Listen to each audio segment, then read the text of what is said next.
As many like to say, history repeats itself. Case in point, the story of Israel in the Promised Land. The grand narrative of Israel's history is in many ways the extended edition of Adam and Eve in paradise. The Israelites were the chosen people of God, gifted with a special land. The Promised Land was not quite paradise, but it was as close as one could get. God's presence dwelled in the temple in Jerusalem. Again, not quite as it was in paradise when God walked and talked with his creation, but it was as close to dwelling in God's presence as humanity could get. Like Adam and Eve, the nation of Israel had been given laws to follow. And if they would have only obeyed them and honored God as their rightful ruler, they would have experienced the unbounded favor and blessing of God's loving kindness. But just like Adam and Eve, the Israelites rebelled against their Creator. They were covenant breakers. They didn't recognize Yahweh as the one and only true God of the universe, but instead were spiritually adulterous, worshiping the false gods of the nations around them. They didn't keep the Sabbath day holy. They didn't practice social justice.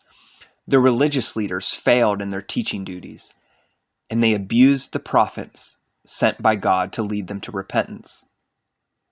Then, just as Adam and Eve's rebellion culminated in that disastrous moment of exile from Eden, so too Israel's rebellion culminated in a disastrous moment of exile from the Promised Land. The judgment scene of Israel is described as follows.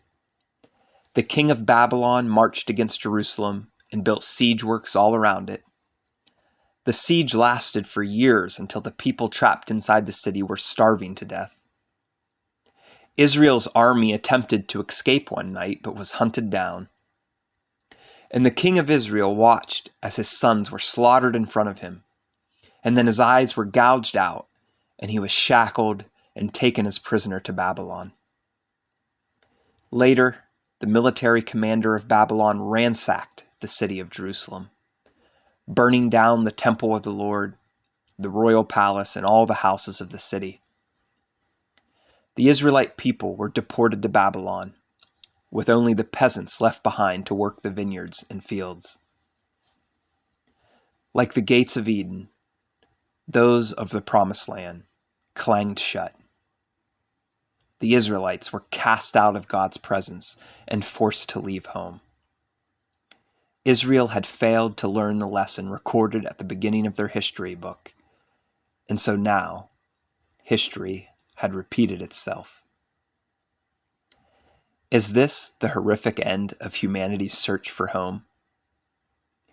We had been given a second chance, the opportunity to succeed where Adam and Eve had failed. But the result was equally disastrous and ended with exile. Is paradise lost forever?